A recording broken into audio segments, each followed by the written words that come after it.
Hey, Drive Her family. My name is Alexis Walter, and welcome to the Collective Conversation. In the month of March, we celebrate Women's History Month. And here on our limited podcast series, we will be discussing all things womanhood. Today, I have a very special guest with me, Lauren Morgan. Lauren Morgan is a policy professional and creator who blends lived experience with legislative insight to challenge narratives around politics and power. Her platform focuses on making policy understandable, accountable, and relevant to the people most impacted by it. I welcome Lauren Morgan. Welcome. Thank you. I'm very excited to be here. Yes, thank you so much for being here. How are you feeling today? I'm feeling blessed, glad, and highly favored. Awesome. Well, tell me a little bit about yourself. Tell me what you have going on in this current moment. So I'm from Cleveland, Ohio. Shout out to 216. 216, graduated from Central State University, so of course love our HBCUs. Absolutely. I work at the Ohio House of Representatives, so I'm a policy advisor. And what I really wanted to do was find a way to speak to our community, people that don't really know a lot about politics or policy, and explain it in a way that they understand it so that we can be more involved. And so just empowerment. Absolutely. Okay, well, tell me a little bit more about what you do in your role for our viewers who may not really understand what a policy advocate is. So I work for the Democratic Caucus. I work for 34 members of the Ohio House. And as a policy advisor, I have 5 committees: technology and innovation, insurance, commerce and labor, small business, and financial institutions. And I'm everyone's brain, is what I joke and say. Okay. I research a lot. I write memos. I draft questions. Okay. Worked on the budget. So just figuring out what needs to be done. And if a bill is good, we support the bill. If a bill is bad, we try to kill the bill. Okay, awesome. Well, I really love that you said, you're the brain, almost like the brain behind it all, because I feel like those of us who are in some of those roles, it's underrated how much we really, really matter in those spaces. Like, you have people that are on the TV or on the stands, and, we wonder, how do they get to these so awesome spaces and stand on these stages and speak these awesome things? But you're really the one that allows them to get there, right? Yes. So it's like a blessing and a curse, because there's a lot of dynamics and it's a lot of political consideration that people don't really think of. But it is to make them look the best, sound the best, and advocate on behalf of their constituents the best. Yeah, awesome. Okay, so my first question for you is this. So Women's History Month often highlights the public achievements of women, but not always the behind-the-scenes work it takes to keep going. In your career and leadership roles, what parts of your journey have required the most unseen labor or personal sacrifice? And how have those experiences shaped the woman and leader you are today? That's a good question. I feel like the unseen things that it's just the grind. Yeah. It's just a lot of keeping yourself motivated, a lot of keeping yourself uplifted, a lot of prayer. Those are the things that behind the scenes I feel like has got me to where I am. I mean, I joke when I was a fellow, kept my ears down and my head down, my ears open. Yes, I feel like honestly having a good attitude, positive mindset, and as far as just like doing the work, just like getting the work done. I can't say like it's like one thing I feel like has done anything specific for where I am now. Yeah, I think it's funny. I know I follow you on Instagram, and sometimes like you even posted some of those really late nights that you have. How has that been? Like, that's real dedication to your job. I was going through my Snapchat memories for like this past year, and I seen that last year on this day, I got off at probably like 11 p.m. Wow. And it's like a 12-hour shift. Yeah. So, it's literally just knowing that I'm making a difference. And I try to just make sure I keep that in mind, because if not, burnt out is not even the word. Yeah, absolutely. I feel like, for people who are in politics, you have to have a genuine love. Politics isn't about the flashing lights. It's not about the money, but it's about genuinely wanting to see better for your people. And I really admire that about you. I think that's really great. Thank you. I appreciate that. Yeah, absolutely. How has your family reacted to what you're doing right now, and what do you think that they hope to see more from you in the future? My family is extremely proud of me. I am the only person out of my immediate family to graduate from college. Okay. And out of like all of my cousins, probably one of 2 that has matriculated out of college, in politics and all of those things. So like they're extremely proud. my aunt just asked me the other day, when are you going to run for president? Because we need to get these, I said, girl, that's if the presidency is still there. I have people joke with you all the time, like, you the president. Yes, and it's so ironic how things happen, because when I was in 8th grade, I took AP Gov, and we had a presentation requirement, and it was like any topic you wanted to do. Yeah. And it was literally, I did my PowerPoint on my presidential run. So it's like kind of like the stars align, and I'm in some of the spaces that I've always wanted to be in. I never knew how to get there. Yeah. So like I just loved it when I found it, but I am very dedicated to sharing that with other people, because like a lot of us aren't in politics and have no idea how you even get your foot in the door. Yeah, for sure. So in a past interview with the LSC Fellowship, you shared that you pride yourself on being the voice for the voiceless, and that your motivation comes from your ancestors who continue fighting for equality and justice despite the obstacles they face. So women's history is about honoring the past while shaping the future. How do the women in your family or ancestry influence the way you show up today in public service? Everything I do is honestly based off of my lived experience. I want to take that and shout it from the rooftops, because I feel no one can advocate for your situation or get the help that you need better than you can. Yeah. And so I feel like the women in my family have just been very just hardworking. But I think that more so than anything, I have really forged a completely different path. All of the women in my family were by my age, married and kids and all of those things. And so I think what I show is that, I mean, I'm 27, so it's not like I'm like an old maid. No. But it's really interesting how in this day and age, how like things are so different than even like my parents' generation, like my They really are, yeah. But just to know that they're proud of me and that I'm doing the things that they couldn't even imagine doing themselves. It's like stuff that I kind of just take with me, especially when we think about historically where Black people were and where we are now. I think it is extremely important that we don't lose the recipes, because we don't. They struggle so that we can at least walk and eat at certain lunch counters and whatnot. And I feel like we're taking that. Some of us, I feel like sometimes take it for granted, because it's something that we are just so like used to at this point. Yeah, and I love that you brought that up, because sometimes I think, especially when voting season comes around, I always say to people who feel like their voice doesn't matter, people died for us. Not only just as Black people, but as Black women. People had to fight constantly, and to this day, they're still fighting for us to be able to show up in these spaces, for you to be somewhere like that. And it's just so amazing to see how far we've come as a people. How do you feel like, what type of women in your life? Of course, you have your family, but what other political figures do you say have really shaped and you admire and have shaped how you think today? I would say definitely Honorable Marsha Fudge. I would say Joyce Beatty. I would say Michelle Obama. I would say just like a lot of powerhouse Black women. That come and did the thing. And I want to say her name. I forgot. So I'm gonna cut that off. But yeah, just like a lot of like strong Black women that have not taken no for an answer. I think it's the biggest thing. And of course, shout out to my girl Jasmine Crockett. I feel like being silent is not the answer. Like it's not an option. It's not the answer. So I'm glad that we have strong examples of women that were powerhouses and doing things that they knew that they needed, because it wasn't a thing that they seen, and so they kind of paved their own way. Yeah. Awesome. Yeah, for sure. So love this question. Coming from Cleveland and now working at Columbus, Ohio State House, what was your upbringing? How did your upbringing shape your perspective and policy, equity, and community needs? So you said you grew up in Shaker Heights, correct? I grew up in Bedford. Bedford. Okay, awesome. So coming from the suburbs of Cleveland, how do you feel like that has kind of shaped your experience? It has shaped a lot, honestly, because I went to maybe like middle class, like kind of Blackish area, and just to see the investments that were in that area versus like my cousins went to different parts in Cleveland, like down the way and whatnot, and just to see how polar opposite like upbringings that we've had based off of the education that we were able to get, and where I am now. Sometimes I think if I was in a different school, I might not have gotten here, which is like really crazy to think of, but has shaped my view on public education, because in the state of Ohio, public education is under attack. And when I tell people like I went to public school, I'm not to say just fine, like bad thing or this, but we're severely underfunding our public schools, and I think that if I talk about it. I think everything is based on racism, but I'm not. That's a little tangent for another time.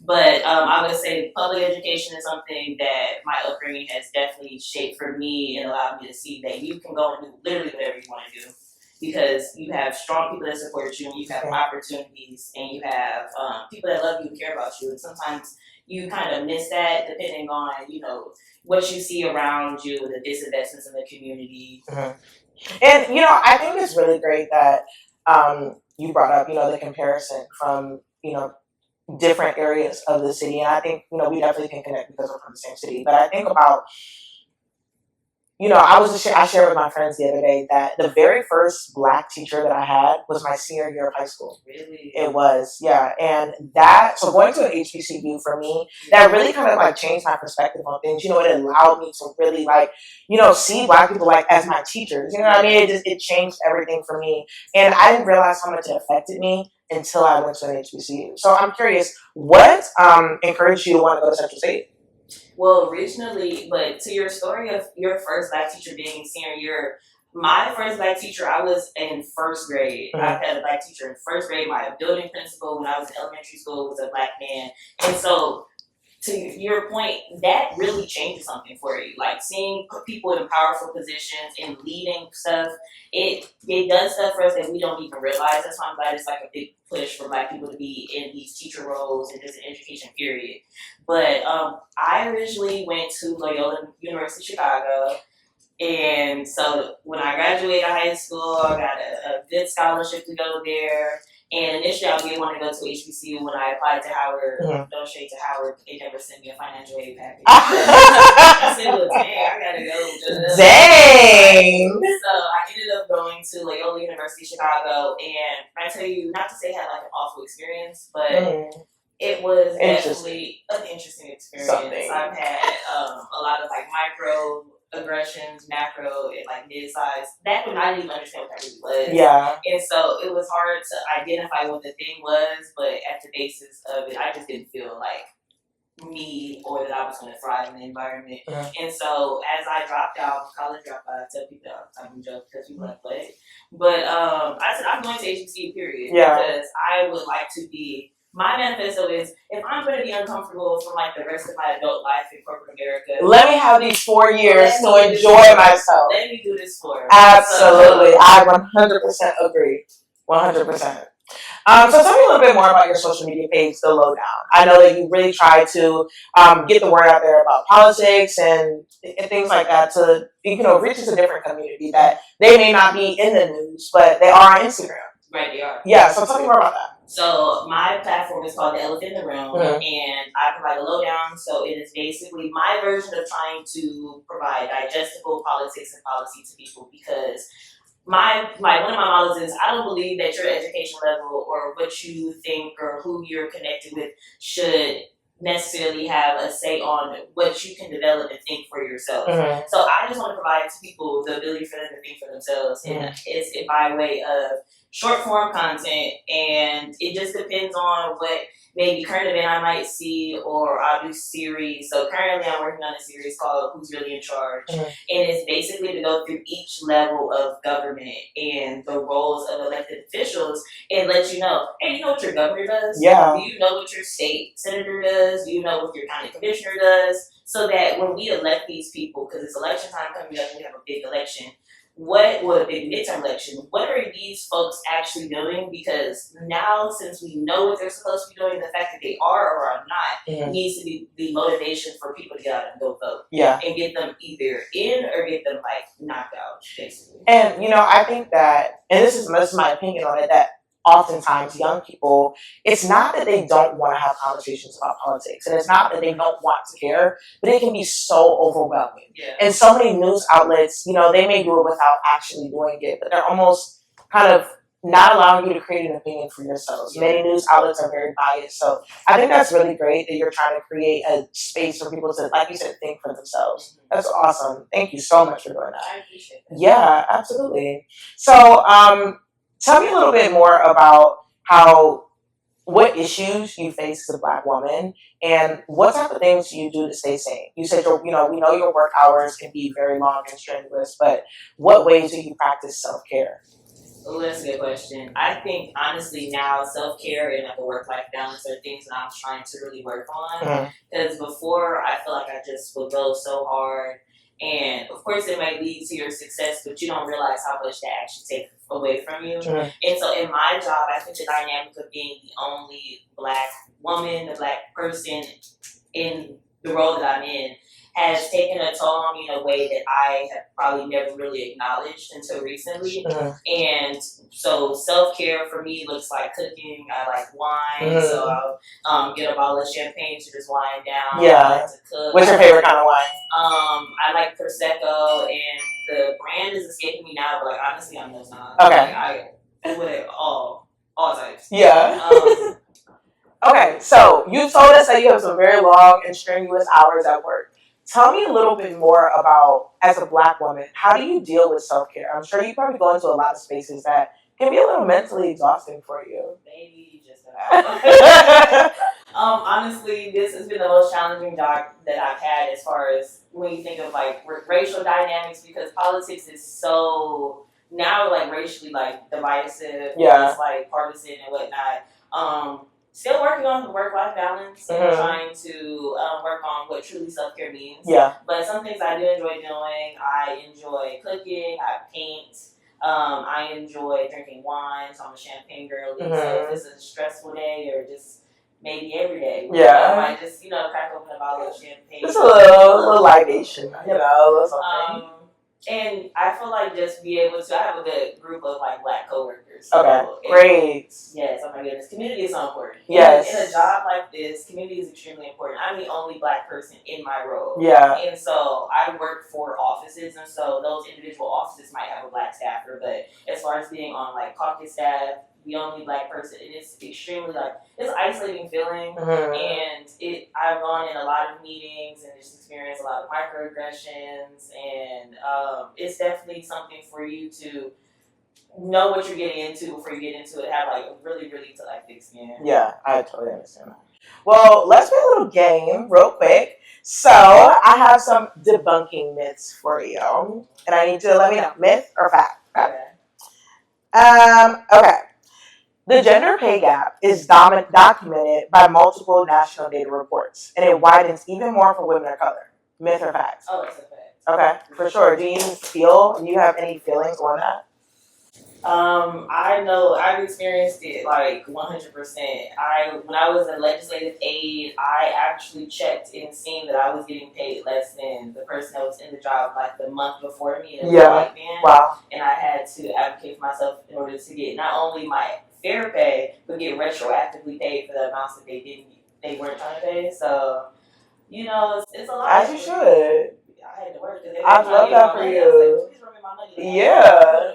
Okay. Yeah, and I think it's so great that you were able to stand up for yourself in that sense. I think a lot of the times, we kind of run away from stuff like that. Yeah. And, we get nervous about what they might say or what they might think of me. But I think it's so great that you're able, and just overall being a political advocate in general, is being able to stand up for what you believe is right and being able to take what might come with that. Yeah. My mom always told me a closed mouth don't get fed. No, so yeah. I'm going to do what I need to do. I'm going to say what I need to say. Because I feel like at the end of the day, at least I'll have the mental sigh of relief. At least I tried. The most someone can say is no. You tried, yeah. You tried, and somebody just said this to me the other day, and I was like, you're right. You miss 100 shots. You miss 100 of the shots that you don't take. Yeah. So I'm gonna try to shoot all my shots.